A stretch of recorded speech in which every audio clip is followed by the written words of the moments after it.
Mark the exact time on your calendar, April 9th, 2026. While the suits at the Pentagon were uncorking champagne over a signed piece of paper, congratulating themselves on a geopolitical masterclass, 100 heavy munitions were already raining down on the civilian infrastructure of Beirut. 10 minutes. That is all it took for an ally functioning completely off the leash to detonate the last remaining firewall between the American economy and absolute oblivion. Listen to me very carefully because what I'm about to tell you is going to dismantle every comforting narrative you have heard on the mainstream networks over the last 48 hours.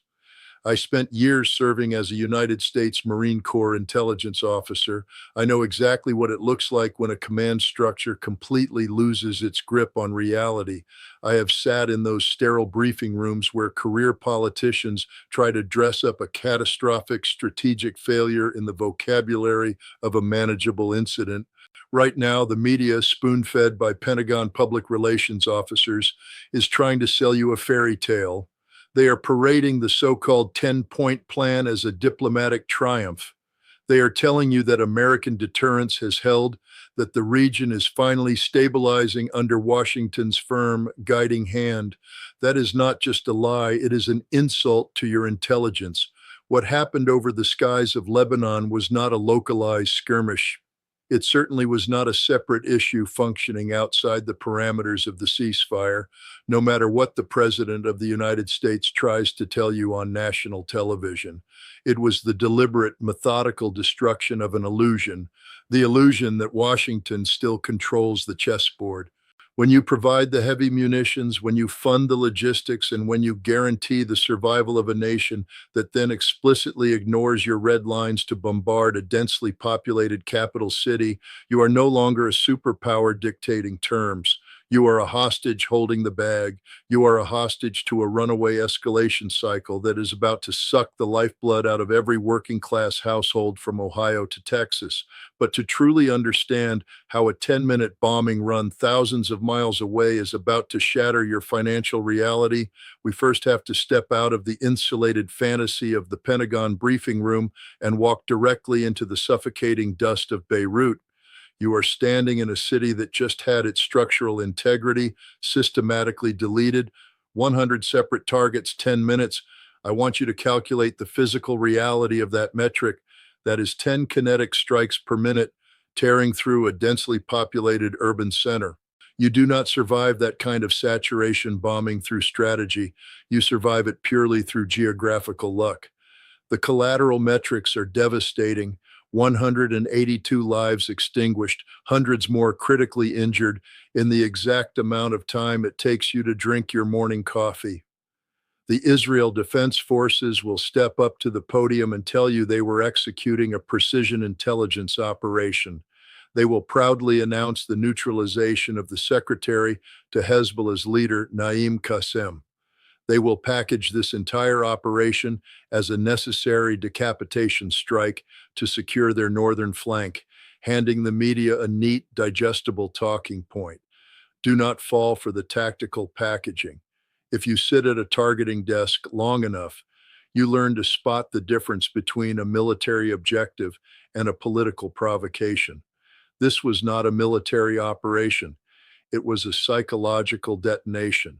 To understand the targeting genius here, and yes, you must analyze the ruthless intellect of the people maneuvering this board, you have to look past the smoke rising from Beirut.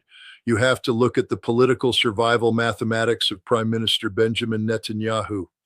He looked at the American 10-point plan. He looked at a comprehensive ceasefire that was actively threatening to strip away his wartime mandate, a peace deal that would effectively end his political life. And he understood exactly what he had to do. You do not drop 100 munitions on the capital of Lebanon to degrade a militia's underground bunkers. You do it to throw a lit match directly into a regional powder keg. You do it to force your adversary's hand. Netanyahu knew with mathematical certainty that if he generated enough structural damage in Beirut, Iran and Hezbollah would be bound by their own deterrence doctrine to respond. This is the trap. It is a masterpiece of asymmetrical manipulation. The primary target was never really Naim Qasim's secretary. The target was the ceasefire itself. The target was the American withdrawal strategy. By executing this massive strike precisely when the ink was drying on that diplomatic agreement, Israel effectively backed the United States into a corner. Washington is exhausted. The American taxpayer has zero appetite for funding another endless Middle Eastern deployment. The Pentagon desperately wants to pivot away from this theater, but a superpower cannot simply walk away when its primary ally in the region decides to intentionally ignite a multi-front war. Netanyahu calculated correctly that the United States military is institutionally incapable of abandoning its client state, no matter how aggressively that client behaves. So he leveraged American power to sabotage American diplomacy. He used the very weapons we supplied to chain us to a conflict we were desperately trying to escape. That is not just a failure of American policy, it is a total hijacking of the American national security apparatus by a foreign government. And while the television pundits debate the proportionality of the strike, the real catastrophe is unfolding in the physics of the munitions themselves. Because when you drop that volume of heavy ordnance, you are not just breaking concrete, you are breaking the fundamental laws of global deterrence. Let us strip away the political rhetoric and look exclusively at the physics of the battlefield, because physics, unlike politicians, does not lie. When we talk about what happened in Beirut, we are talking about the deployment of heavy munitions. We are not talking about precision drone strikes or small yield guided rockets. We are talking about thousands of pounds of high explosives engineered in American factories, paid for by American taxpayers, tearing through residential blocks at terminal velocity. I want you to visualize the supply chain of those weapons. I have tracked these logistical pipelines for decades. The United States possesses the most sophisticated military-industrial complex in human history. We can manufacture a 2,000-pound bomb with terrifying efficiency. We can ship it across the globe. We can load it onto the wing of an advanced fighter jet. But here is the brutal mathematical reality that the Pentagon is desperately trying to hide from you. We cannot program the political trajectory of that bomb once it leaves the pylon. The moment those heavy munitions dropped on Beirut, it was not just concrete and steel that shattered. It was the entire architecture of American diplomatic deterrence. For decades, the fundamental premise of Washington's power in the Middle East was leverage. We provide the hardware, and in return, we dictate the boundaries of the conflict. We hold the leash. April 9th proved categorically that the leash has been severed. When you give a client state an unlimited arsenal of heavy munitions and they use them to actively incinerate a 10-point ceasefire agreement you just brokered, your deterrence has not just faltered, it has structurally collapsed. The physical blast radius in Beirut was devastating, yes, but the strategic blast radius, that is what is currently tearing apart the command centers in Washington.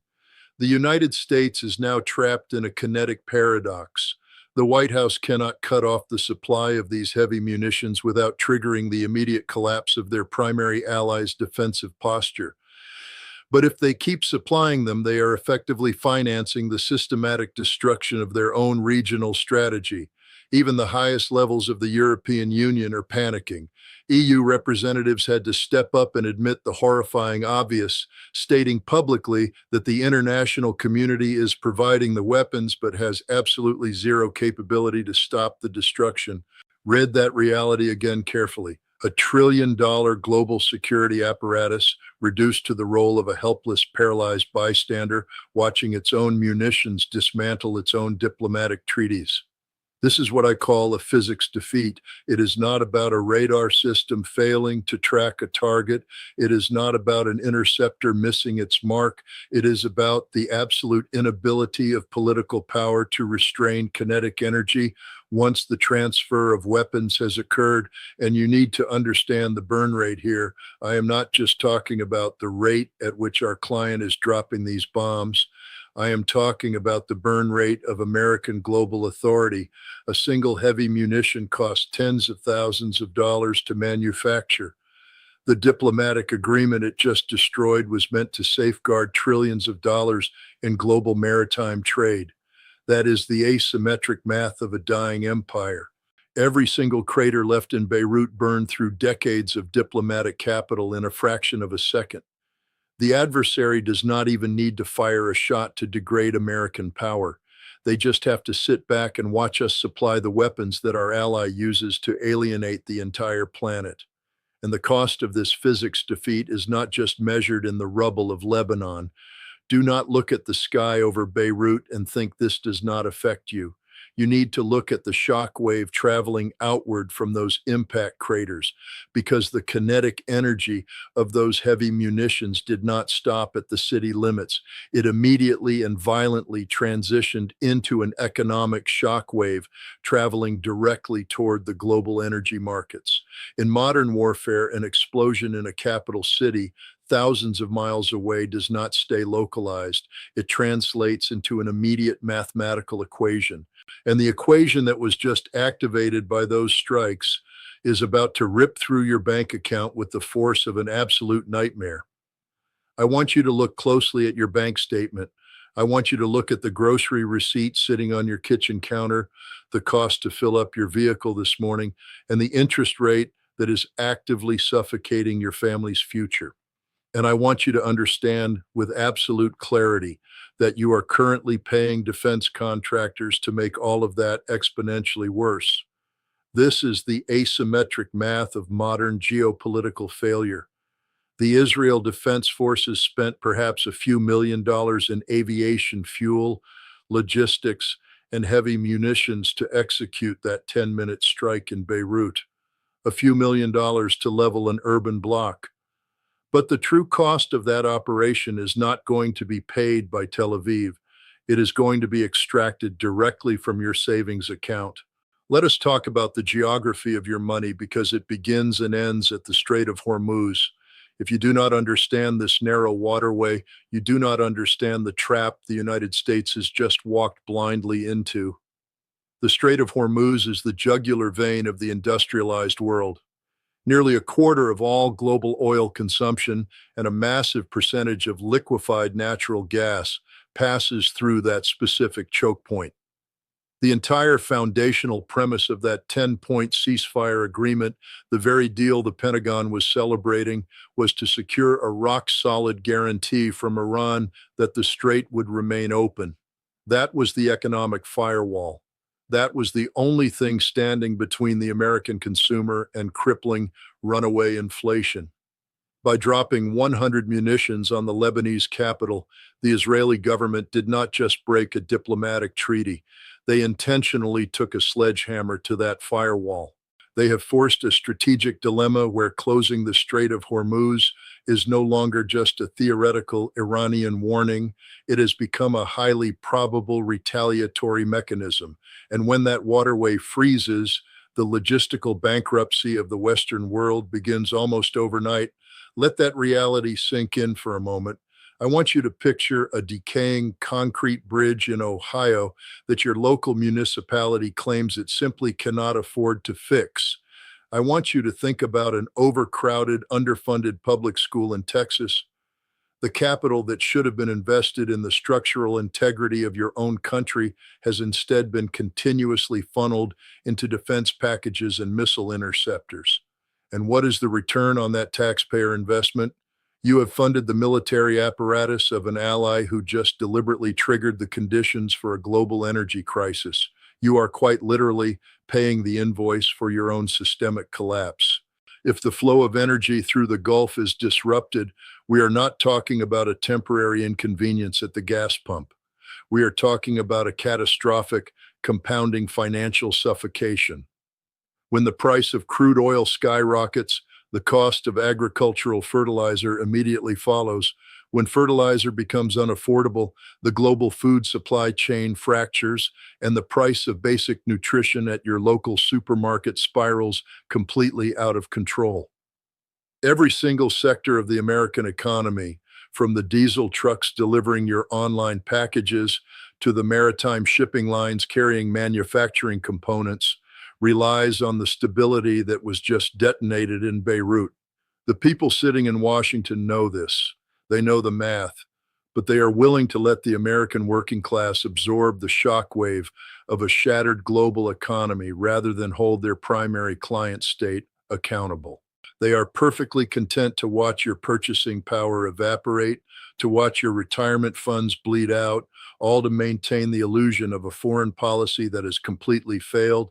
You are not just a spectator to this conflict, you are the collateral damage. And while you are bleeding out financially, the geopolitical chessboard is rapidly shifting to fill the vacuum of American incompetence. While you are bleeding out financially, I want you to look at who is quietly stepping into the void.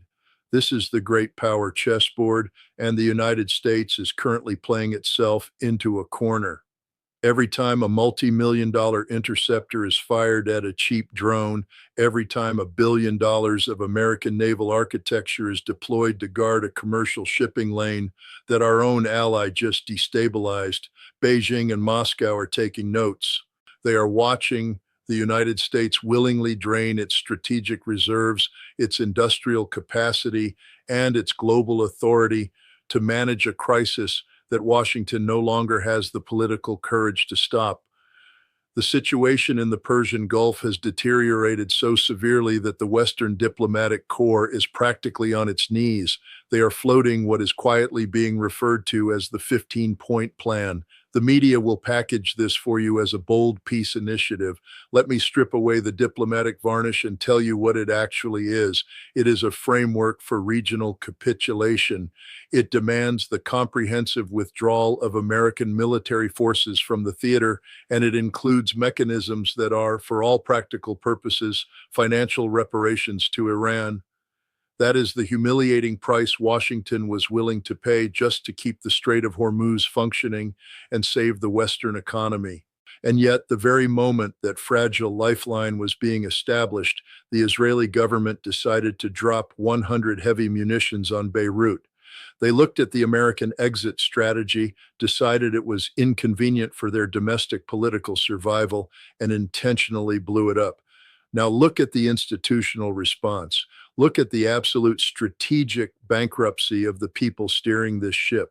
How does the American national security apparatus explain that their primary client state is actively trying to pull them into a catastrophic regional war? They do it by lying to your face. The Pentagon immediately mobilized its press secretaries to construct a firewall of fiction. They stood at the podium and declared that Lebanon was somehow not covered by the agreement. They had the audacity to categorize the systematic bombardment of a sovereign capital city as a separate skirmish. I want you to listen to the exact quote from the commander-in-chief. When confronted with this catastrophic failure of leverage on public television on PBS, the President of the United States looked into the camera and said verbatim, "That'll get taken care of too. It's all right." Read that again carefully. Let that sink in. It is all right. 100 targets leveled in 10 minutes. The global energy market pushed to the precipice of a total freeze. The American military being forced into the most humiliating strategic contraction of the 21st century, negotiating its own withdrawal. And the official assessment from the Oval Office is that it is all right. This is the institutional lie. It is the language of a ruling class that is terrified of the reality they have engineered. They have to call the slaughter in Beirut a separate skirmish because if they admit the truth, if they admit that the bombing of Lebanon and the threat to the global shipping lanes are all part of the exact same kinetic chain reaction, then they have to admit something much darker. They have to admit that Washington has entirely lost control of the apocalyptic boundary line in the Middle East. So where does this leave us? You are now staring directly into the abyss, facing two entirely impossible choices. Dilemma number one, the United States finally cuts off the supply of heavy munitions, effectively pulling the plug on its primary ally and admitting the catastrophic collapse of its entire Middle Eastern architecture. Or Dilemma number two, the Pentagon continues to blindly finance this rogue escalation. They keep shipping the bombs, crossing their fingers, and dragging the American military directly into a multi-front regional conflict, a war that will inevitably shut down the Strait of Hormuz, shatter the global maritime supply chain, and permanently bankrupt the American working class. There is no third option. There is no magical diplomatic off-ramp hiding in the Pentagon's filing cabinets. We are moving rapidly past the point of containment. When a client state realizes it can use your weapons to veto your peace treaties without any consequences, the escalation ladder completely loses its rungs. We are now looking at an apocalyptic trajectory, a scenario where the Persian Gulf becomes a completely unnavigable combat zone, where localized kinetic strikes transition into the systematic geographical dismantling of the world's energy infrastructure. We are looking at a near future where filling your gas tank becomes a severe financial crisis, and where the United States government is forced to inflate its own currency into absolute worthlessness just to fund a war it desperately wanted to escape. And this is the ultimate bitter tragedy of the moment we are living in. You are watching the final agonizing chapter of a superpower that has completely forgotten how to govern the world it created. You are witnessing an empire that no longer fights for stability, for security, or for any cohesive strategic purpose. It fights simply to justify the budgets of its defense contractors. It fights to protect the fragile political careers of men sitting in sterile offices, men who are fundamentally too cowardly to put a leash on the attack dog they fed with your tax dollars. The dog has broken the leash, the illusion is over, and you are the one who is going to pay for the destruction.